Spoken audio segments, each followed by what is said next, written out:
Yeah, good day to all. I am CAD Murali from Dharani Capital.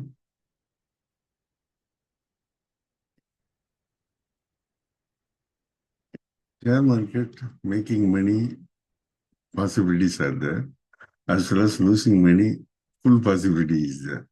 So there are risks that the forces that are playing in the stock market.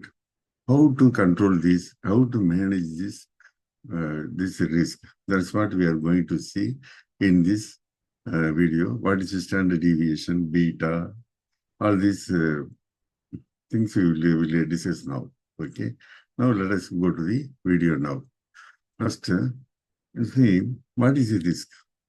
See, if I am expecting say 15% from an investment, but that return 15% is influenced by different factors, then those factors are called risk.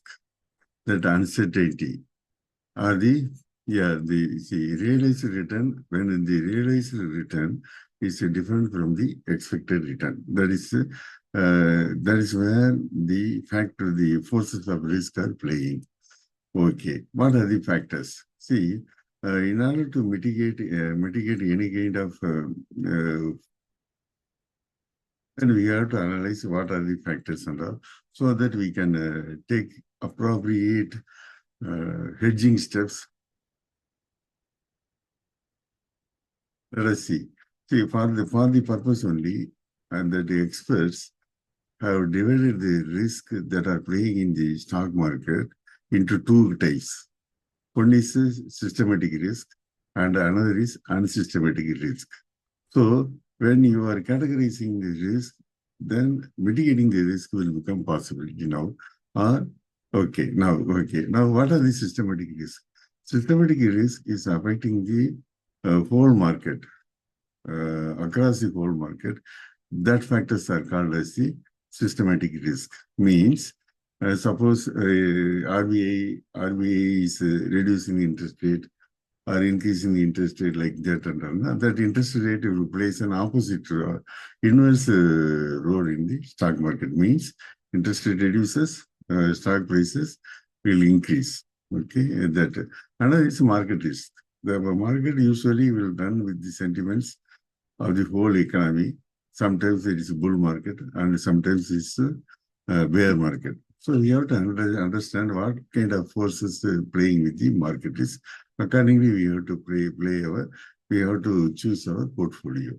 Purchasing power risk. That inflationary conditions will play an important role. So that the inflationary, whenever they are declaring the cost of inflation index, all such things and all you have to consider before investing. So these are the systematic risks. So one side is a systematic risk, another is unsystematic risk. Suppose we are selecting a company for our investment.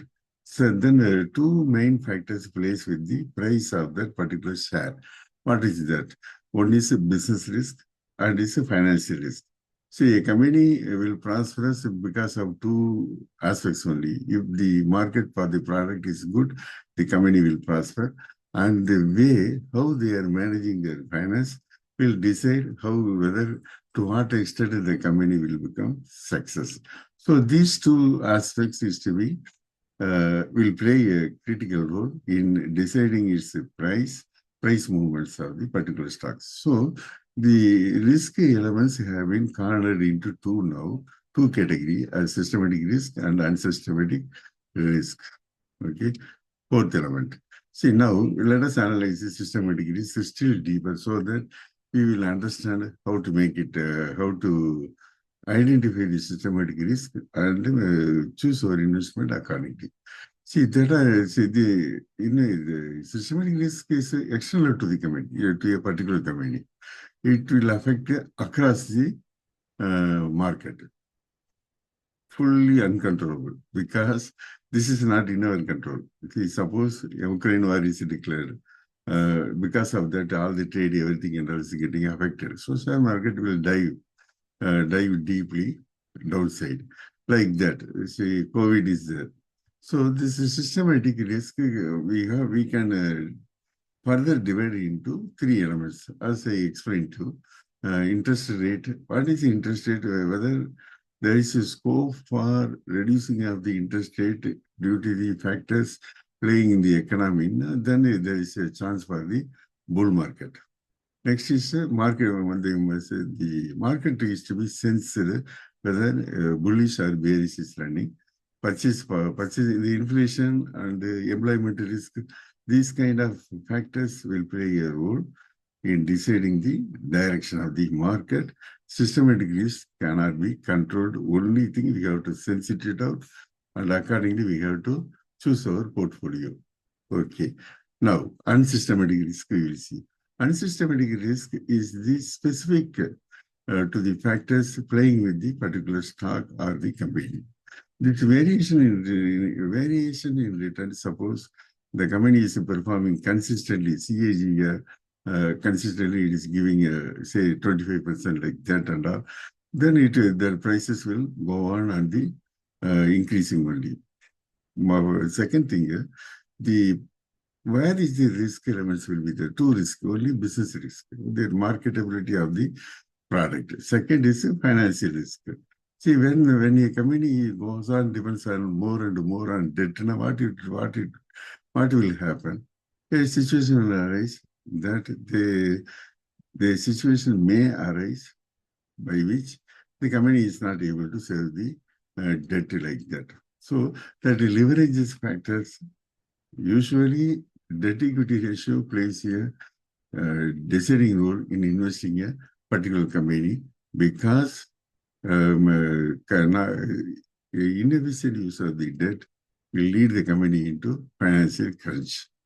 Now we understand. We crystallize the risk into two things. One is systematic and another is systematic. Now, how to mitigate it, how to manage this risk? Only diversification. The diversification is one important way we have to make it. Well, that means if you add as many securities from different sectors and highly performing companies, then your portfolio at a particular point, it will uncover the unsystematic risk and ready to face the systematic risk. Please understand that both the things will play, both systematic and unsystematic factors are playing in the market. We can cover the unsystematic by suitably, intelligently preferring constructing our portfolio, whereas systematic risk cannot be influenced. It is to be faced. Okay. So now let us go into the deep. See, if I now use a share is quoted as 500 rupees.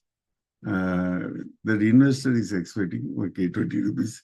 The dividend he is expecting because of the high performance of the company during the financial year. And he is expecting the price to go up to 700 in 1 year. So he is expecting around 44%. But the future is uncertain. There is a probability that the return from this investment may go either upside or downside. And what are the factors that is going to play in this we are going to study now. See, systematic, as I said, systematic, when we are investing in a particular company, that company behaves in the direction of the market. That direction is quantified by measuring the beta. Beta means that is the method or the responsiveness of the particular share due to the market movement. If a market increases, when the company is having the beta, it also increases. This is the historical data of the returns of the individual securities are taken for our calculation. And this correlation method, this formula, we are using it mathematically to calculate the beta. So beta, in which way it will be useful to us?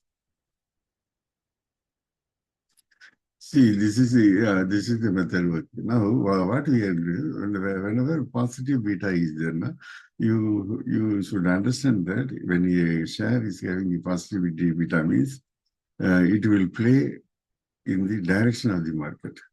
If the market increases by 1,000 points, this beta will increase by as per their beta. These calculations are based on the actual fast data, okay, data and performance of the particular share. Negative beta. So when there is the bearish market is going upward, you have to choose the negative beta shares. Like that. So beta is a concept that is to be considered before investing in a particular share, and the market movement also to be taken into account while using the beta. Okay. So this is for the for a single security investment.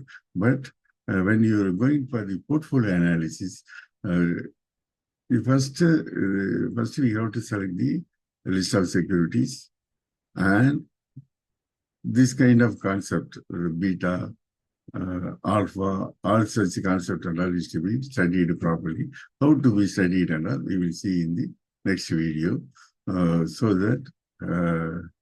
So if you find this video useful, please subscribe to our YouTube channel. And the next video, we will discuss about the modern portfolio theory and in detail so that we will understand how to plan our investment by mitigating the risk. Thank you.